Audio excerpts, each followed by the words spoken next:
മോശം ബാറ്റിങ്ങോ അതോ മോശം ബൗളിങ്ങോ, അല്ലെങ്കിൽ ഹാർദിക്കിന്റെ ക്യാപ്റ്റൻസി പ്രശ്നമോ? എന്തായിരുന്നു ഈ IPL സീസണിൽ ഇതുവരെ മുംബൈയുടെ പ്രശ്നം? IPL ചരിത്രത്തിലെ ഏറ്റവും വലിയ ശക്തികളായിരുന്നു മുംബൈ ഇന്ത്യൻസ്. എന്നാൽ ഇപ്പോൾ മുംബൈ ആരാധകർക്ക് ഈ സീസൺ ഒരു പേടി സ്വപ്നമായി മാറുകയാണ്. പോയിന്റ് ടേബിളിൽ അവസാന സ്ഥാനങ്ങളിലാണ് മുംബൈ. എന്താണ് രോഹിത്തിന്റെയും ഹാർദിക്കിന്റെയും ടീമിന് പറ്റിയത്? മുംബൈയുടെ ഈ മോശം പ്രകടനത്തിന് പിന്നിലെ 5 പ്രധാന കാരണങ്ങളാണ് നമ്മൾ ഇന്ന് ചർച്ച ചെയ്യുന്നത്. ആദ്യത്തെ ഒരു പ്രശ്നം മുംബൈയുടെ ബൗളിംഗിൽ തന്നെയാണ്. ചുരുങ്ങിയ ചില മത്സരങ്ങൾ ഒഴിച്ചു നിർത്തിയാൽ ബുംറയിൽ നിന്ന് മുംബൈക്ക് അവർ ആഗ്രഹിക്കുന്ന തരത്തിലുള്ള ഒരു പ്രകടനം കിട്ടിയിട്ടില്ല.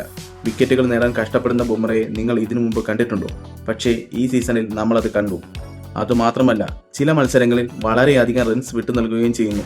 ബുംറയ്ക്കൊപ്പം പന്തെറിഞ്ഞു നിൽക്കാൻ കഴിയുന്ന മറ്റൊരു ബൗളർ ഇല്ല എന്നതാണ് മുംബൈയെ അലട്ടുന്ന ഒരു പ്രശ്നം.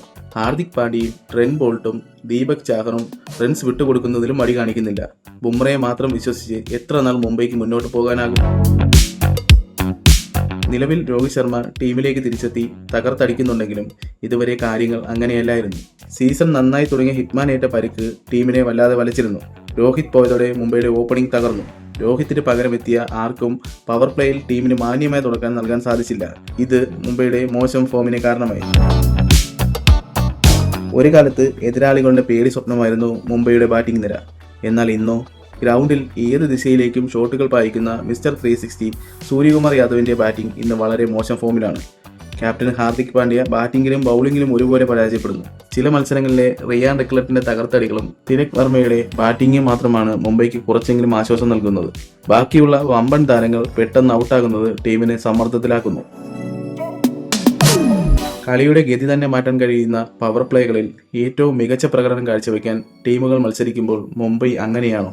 മുംബൈയുടെ ബൗളർമാർ പലപ്പോഴും പവർ പ്ലേയിൽ അനാവശ്യമായ റണ്ണുകൾ വിട്ടു നൽകുന്നു. ബാറ്റിംഗിലാകട്ടെ വിക്കറ്റുകൾ വലിച്ചെറിയുകയും ചെയ്യുന്നു. പവർ പ്ലേയിലെ ബൗളിങ്ങോ ബാറ്റിങ്ങോ വേണ്ട രീതിയിൽ മുംബൈ പ്രയോജനപ്പെടുത്തുന്നില്ല എന്നതാണ് വാസ്തവം. മുംബൈ ഇതുവരെ ഈ സീസണിൽ 24 താരങ്ങളെയാണ് പരീക്ഷിച്ചത്. IPL തന്നെ ഒരു സീസണിൽ ഏറ്റവും കൂടുതൽ താരങ്ങളെ മാറ്റി കളിക്കുന്ന ഒരു ടീമായി ഇതോടെ മുംബൈ മാറി.